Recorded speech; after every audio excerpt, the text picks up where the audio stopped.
ഇന്ന് വായിക്കുന്ന വിശുദ്ധ വേദപുസ്തക ഭാഗം പുറപ്പാട് 11-ാം അധ്യായം 1 മുതൽ 10 വരെയുള്ള വാക്യങ്ങൾ. അനന്തരം യഹോവ മോശയോട്, ഞാൻ ഒരു ബാധ കൂടെ ഫറവോന്മേലും മിസ്രയീന്മേലും വരുത്തും. അതിന്റെ ശേഷം അവൻ നിങ്ങളെ ഇവിടെ നിന്ന് വിട്ടയക്കുമ്പോൾ നിങ്ങളെ ഒട്ടൊഴിയാതെ ഇവിടെ നിന്ന് ഓടിച്ചു കളയും. ഓരോ പുരുഷൻ താൻ താന്റെ അയൽക്കാരനോടും ഓരോ സ്ത്രീ താൻ താന്റെ അയൽക്കാരത്തിയോടും വെള്ളി ആഭരണങ്ങളും പൊന്നാഭരണങ്ങളും ചോദിപ്പാൻ നീ ജനത്തോട് പറക എന്ന് കൽപ്പിച്ചു.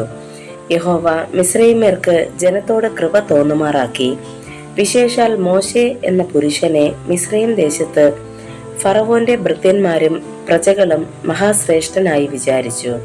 മോശെ പറഞ്ഞതെന്തെന്നാൽ, യഹോവ ഇപ്രകാരം അരുളി ചെയ്യുന്നു, അർദ്ധരാത്രിയിൽ ഞാൻ മിസ്രയീമിന്റെ നടുവിൽ കൂടി പോകും. അപ്പോൾ സിംഹാസനത്തിൽ ഇരിക്കുന്ന ഫറവോന്റെ ആദ്യജാതൻ മുതൽ തിരിക്കല്ലിങ്കൽ ഇരിക്കുന്ന ദാസിയുടെ ആദ്യജാതൻ വരെയും മിസ്രയീം ദേശത്തുള്ള കടിഞ്ഞൂലൊക്കെയും മൃഗങ്ങളുടെ എല്ലാ കടിഞ്ഞൂലും ചത്തുപോകും. മിസ്രയീം ദേശത്ത് എങ്ങും മുൻപൊരിക്കലും ഉണ്ടായിട്ടില്ലാത്തതും ഇനി ഉണ്ടാകാത്തതുമായ വലിയൊരു നിലവിളി ഉണ്ടാകും. എന്നാൽ യഹോവ മിസ്രയീമ്യർക്കും ഇസ്രായേല്യർക്കും മധ്യേ വ്യത്യാസം വയ്ക്കുന്നു എന്ന് നിങ്ങൾ അറിയേണ്ടതിന് ഇസ്രായേൽ മക്കളിൽ യാതൊരു മനുഷ്യന്റെയോ മൃഗത്തിന്റെയോ നേരെ ഒരു നായി പോലും നാവ് അനക്കുകയില്ല. അപ്പോൾ നിന്റെ ഈ സകല ഭൃത്യന്മാരും എന്റെ അടുക്കൽ വന്ന് നീയും നിന്റെ കീഴിലിരിക്കുന്ന സർവ്വജനവും കൂടെ പുറപ്പെടുക എന്ന് പറഞ്ഞ് എന്നെ നമസ്കരിക്കും. അതിന്റെ ശേഷം ഞാൻ പുറപ്പെടും. അങ്ങനെ അവൻ ഉഗ്രകോപത്തോടെ ഫറവോന്റെ അടുക്കൽ നിന്ന് പുറപ്പെട്ടു പോയി.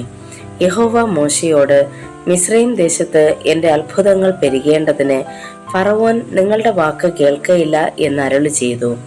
മോശയും അഹരോനും ഈ അത്ഭുതങ്ങളൊക്കെയും ഫറവോന്റെ മുൻപാകെ ചെയ്തു. എങ്കിലും യഹോവ ഫറവോന്റെ ഹൃദയത്തെ കഠിനമാക്കി. അവൻ ഇസ്രായേൽ മക്കളെ തന്റെ ദേശത്തു നിന്നും വിട്ടയച്ചതുമില്ല. ഇവിടെ വേദഭാഗം വായിച്ചു തീരുന്നു.